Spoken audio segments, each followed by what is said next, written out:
Bom, prosseguindo no estudo de Atos dos Apóstolos, estamos no capítulo, na página 47 do nosso livro.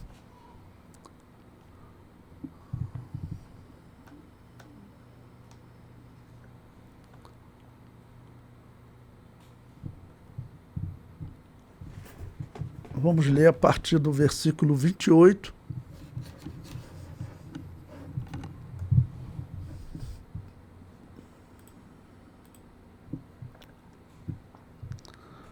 Atos capítulo 9, versículo 28, diz o seguinte: E andava com eles em Jerusalém, entrando e saindo, e falava ousadamente no nome de Jesus.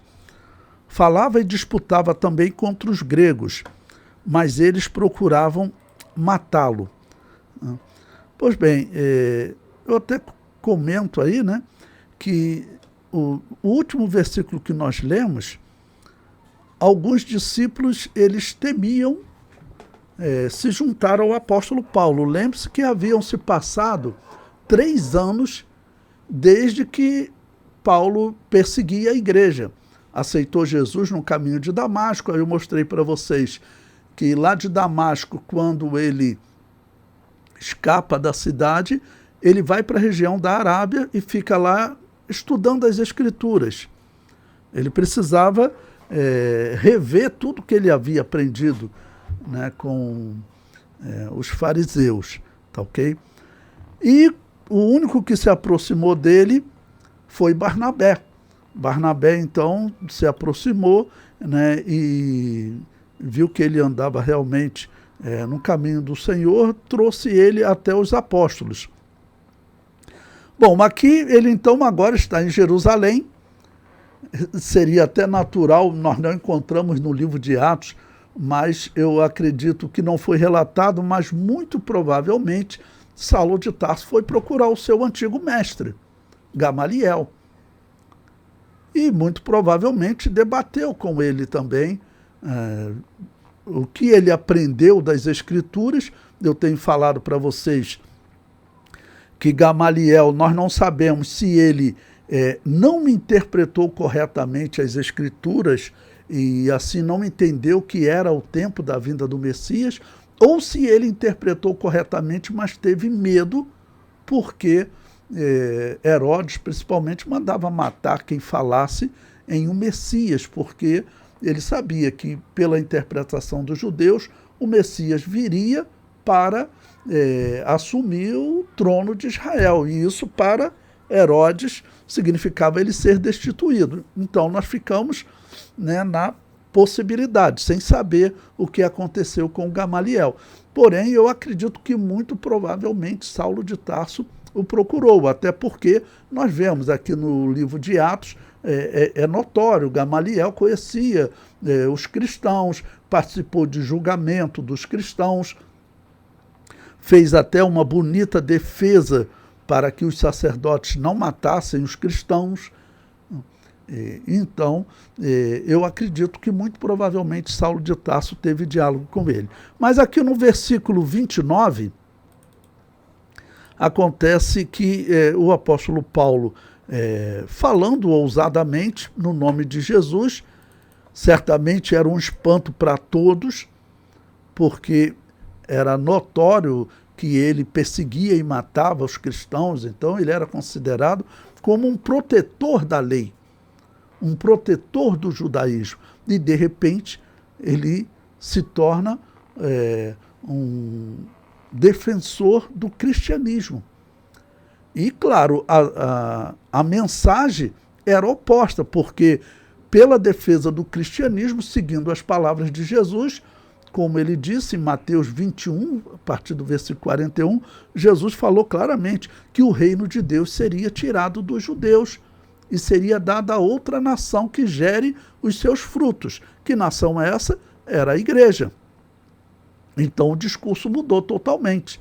Antes, Saulo de Tarso, ele dizia que o judaísmo não seria substituído nunca, porque era a mensagem de Deus, porque era a mensagem de Moisés, era a mensagem dos profetas.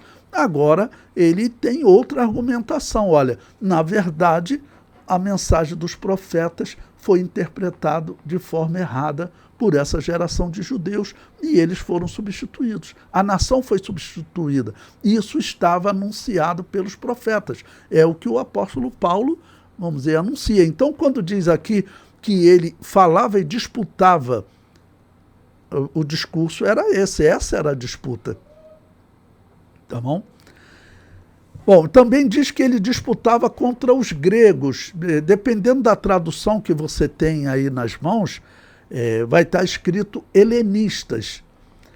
Bom, nesse caso a tradução é melhor. Helenistas, quem eram? Eram pessoas que aderiam aos costumes gregos, não sendo gregos, né? Ou seja, está em foco aqui judeus que haviam, vamos dizer, de alguma maneira adotado a cultura grega. E lembre-se, adotar a cultura grega significava também uma visão de compatibilidade entre a filosofia dos gregos, em especial de Platão, e também os ensinos bíblicos. Havia nesse período, já falei para vocês, vou repetir, Fílon de Alexandria, um judeu que vivia em Alexandria, que era uma cidade de cultura grega. Aquela cultura egípcia antiga havia morrido. Os gregos tinham dominado o Egito 300 anos antes de Cristo e estabeleceram a cultura grega, ou seja, eles foram helenizados. Então, os egípcios, eles eram helenizados. E lá no Egito estava Fílon de Alexandria, que dizia que o Messias não seria um homem, seria uma era. Então, nós sabemos, provavelmente, esses homens que estão disputando com o apóstolo Paulo estão defendendo esse conceito judaico-helenístico. Qual era? Não esperem um judeu que seja um homem, mas, não esperem um Messias que seja um homem, mas esperem um Messias que seja uma era, um período. Então, quem é que vai implantar o reino de Deus? Somos nós, sem o Messias homem. Esse era o pensamento deles. E provavelmente era o que Paulo estava disputando com eles, né, defendendo que o Messias era um homem. E o versículo conclui dizendo, mas eles procuravam matá-lo. Então vejam, não eram gregos comuns. Por isso a tradução que coloca que disputava também contra os gregos não é boa, é melhor a tradução que realmente coloca, disputava também com os helenistas, tá bom? Porque eram judeus que tinham aderido à cultura judaica, à cultura grega, e eles eram então chamados de helenistas, ok? Bom, 3 anos de diferença, apesar que Jerusalém, nesses 3 anos, não ouviu falar de Saulo de Tarso. O que aconteceu com esse homem? Nós sabemos que ele foi enviado para perseguir e debater, como eu falei para vocês na outra aula, quando ele estava indo para Damasco, era para debater, né? Existem tradições históricas que diz até que Saulo de Tarso ele estava previsto para ser o substituto de Gamaliel no Sinédrio, como grande voz dos fariseus naqueles julgamentos, porque ele seria o melhor aluno de Gamaliel, o maior conhecedor das Escrituras entre os candidatos a ser o grande mestre naquele período. E, de repente, esse homem agora se encontra pregando a mensagem de Jesus. Então, aquele que foi para se opor, agora ele é um defensor. E eles, então, procuram matá-lo. Bom, o versículo 30, Atos 9:30, diz, sabendo, porém, os irmãos o acompanharam até Cesareia e o enviaram a Tarso. Essas a gente lê assim, a gente pensa que são, as pessoas pensam que são cidades próximas, mas para vocês terem ideia, de Jerusalém, ele estava em Jerusalém, até Cesareia, que era uma cidade marítima, que Herodes havia construído em homenagem ao César, e que era uma cidade de cultura grega. Haviam muitos gregos e judeus helenistas naquela cidade. Então ele foi para Cesareia. De Jerusalém a Cesareia eram cerca de 100 quilômetros. E de Cesareia até Tarso eram cerca de 130 quilômetros. Ou seja, o apóstolo Paulo, aí, para fugir desse risco de morte, já é a segunda vez que ele se encontra em perseguição, né? Ele foi para a região onde ele fora criado, né, dos seus familiares. Lá ele teria uma segurança. Nesse período agora, a Bíblia vai silenciar um pouco sobre o ministério de Saulo de Tarso, mas provavelmente ele está lá em Tarso, que fica na região da atual Turquia, né, numa região que na época os romanos chamavam de Cilícia. Então, certamente ele esteve lá pregando o evangelho. Bom, mas como que eles tomaram conhecimento, tá bom? Sabendo, porém, os irmãos, como eles tomaram, como Saulo de Tarso tomou conhecimento? Bom, a resposta provavelmente está em Atos capítulo 22. Então, mantenha a sua Bíblia marcada aí em Atos capítulo 9 e abre em Atos capítulo 22, que ele relata exatamente o que teria acontecido para ele, uma revelação que Deus lhe dá quando ele está em Jerusalém orando. Tá bom? Olha, Atos capítulo 22, versículo 17, eu vou ler até o versículo 21. E aconteceu que, tornando eu para Jerusalém, quando orava no templo, fui arrebatado para fora de mim. E vi aquele que me dizia: dá-te pressa e sai apressadamente de Jerusalém, porque não receberão o teu testemunho acerca de mim. E eu disse: Senhor, eles bem sabem que eu lançava na prisão e açoitava nas sinagogas os que criam em ti. E quando o sangue de Estevão, tua testemunha, se derramava, também eu estava presente e consentia na sua morte e guardava as vestes dos que o matavam. E disse-me: vai, porque hei de enviar-te aos gentios de longe. Tá ok? Então, tudo indica que foi nesse momento que o capítulo 9, retorna ao capítulo 9 de Atos, né? Tudo indica que foi nesse momento que ali, sabendo, então os irmãos vão enviá-lo para a região de Tarso. Nesse momento, alguns pensam que já seria um envio missionário. Provavelmente não. Provavelmente não. Nós sabemos que provavelmente Saulo continuou pregando o evangelho e como seus parentes eram daquela região, ele teria ganhado ali muitos deles para Jesus, porque onde ele ia, claro, ele ia anunciando o evangelho. Então, quando ele escreve aos Romanos, se você quiser também, mantenha aberto aí, marcado em Atos 9, e anote essa referência, não dá para nós colocarmos tudo no livro, né, senão fica muito extenso, mas abra na carta do apóstolo Paulo aos Romanos, capítulo 16, em 3 momentos ele vai citar parentes dele, né, que teriam aceitado Jesus como Salvador. Quando teria acontecido isso? Provavelmente começou nesse momento que ele vai para a cidade de Tarso. Então, olha, Romanos capítulo 16, versículo 7.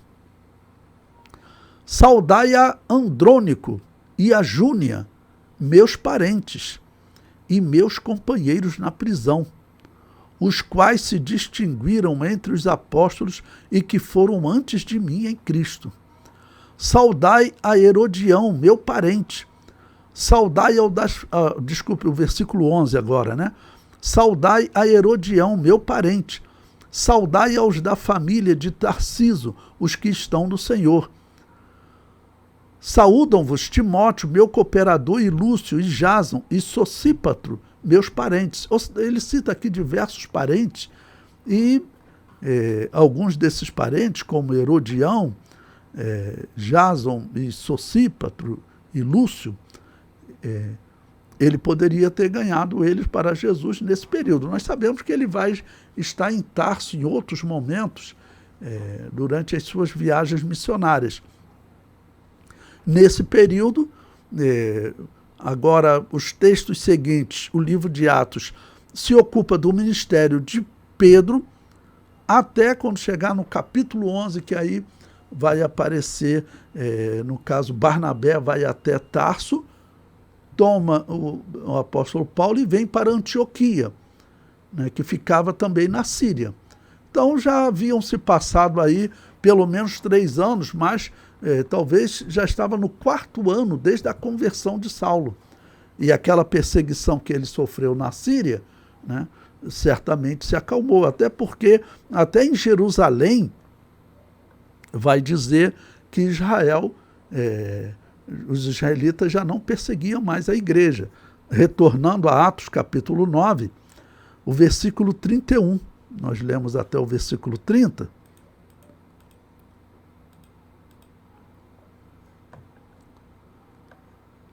em que Saulo foi enviado para Tarso. Agora o versículo 31. Assim, pois, as igrejas em toda a Judéia e Galiléia e Samaria tinham paz e eram edificadas, e se multiplicavam, andando no temor do Senhor e na consolação do Espírito Santo. Então, esse vai ser um período de crescimento da igreja. E lembre-se, crescimento da igreja nesse período está concentrada entre os judeus. Ainda não existe evangelização entre os gentios. Se o cristianismo está crescendo entre os judeus, isso significa um enfraquecimento do judaísmo. Porque os judeus que aceitavam Jesus, eles não fariam mais sacrifício de animais. Se eles iam ao templo, era para pregar o evangelho e reproduzir a mensagem de Jesus, que havia dito, isso aqui tudo vai ser destruído. Então, claro que isso gerava um descontentamento entre os israelitas, em especial das autoridades judaicas. Porque o templo ser destruído e a cidade ser destruída, havia anunciado por Jesus, ele falou que essa cidade seria destruída e seria pisada pelos gentios até que o tempo dos gentios se complete. Então, representava o enfraquecimento do judaísmo. Ok?